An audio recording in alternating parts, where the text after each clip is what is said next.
7h02, hora da gente movimentar já a nossa reportagem com informações ao vivo para você direto de Brasília. Isso porque o ministro das Relações Exteriores do Brasil, Mauro Vieira, participou ontem da reunião da Comunidade de Estados Latino-Americanos e Caribenhos, a CELAC, e que discutiu a situação da Venezuela, mas acabou sem um acordo entre os países participantes.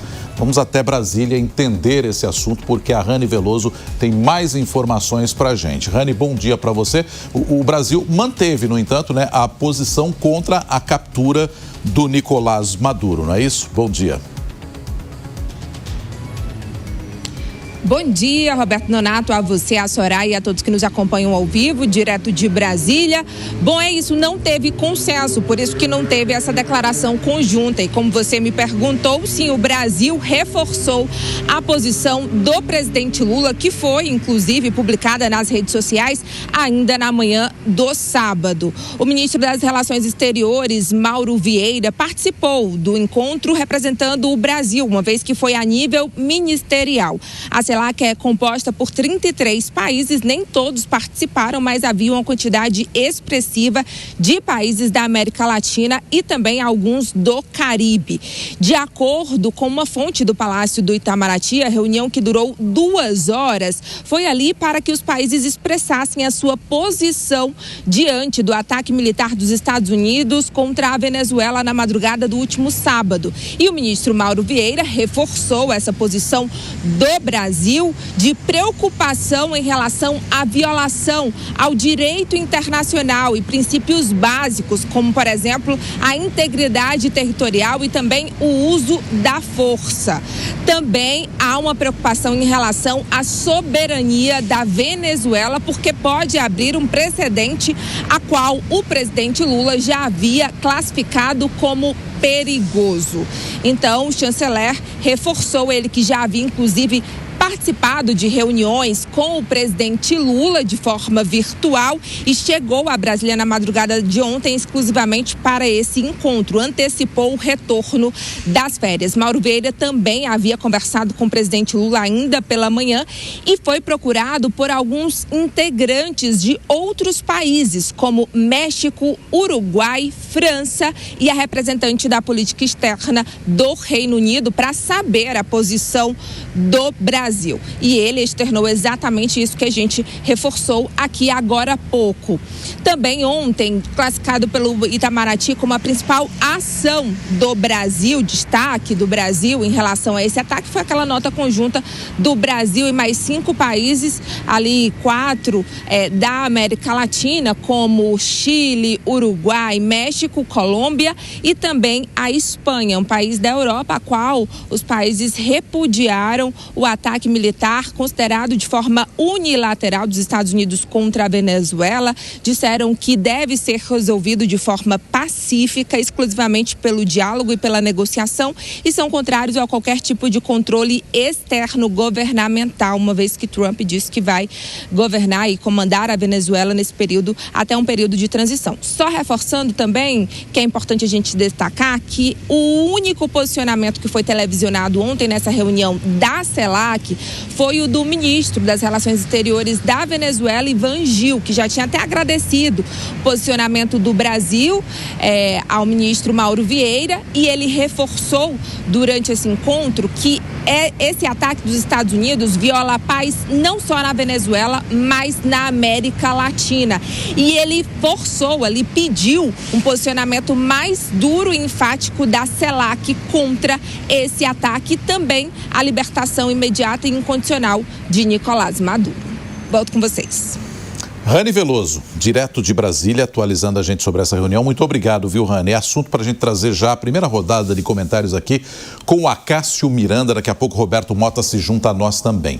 Acácio, eu vou começar contigo. Sem um documento de consenso por parte dos países integrantes aí da CELAC, nessa reunião de ontem, Mas o fato é que boa parte da comunidade internacional condenando essa ação americana na Venezuela e a captura do Nicolás Maduro. E aqui vale a gente abrir um parênteses, né?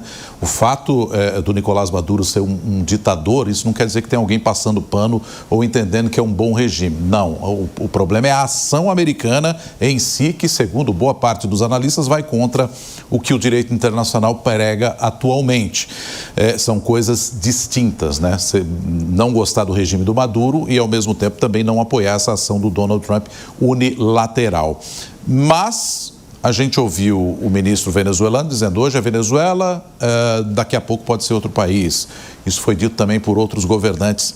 E fora o recado que o Trump mandou para a Colômbia também, para a Colômbia ficar esperta e que soaria bem até uma possibilidade de ação em território colombiano. Como é que você está vendo todo esse cenário, Acácio, a partir da captura do Maduro no fim de semana? Assunto que tem movimentado o mundo como um todo.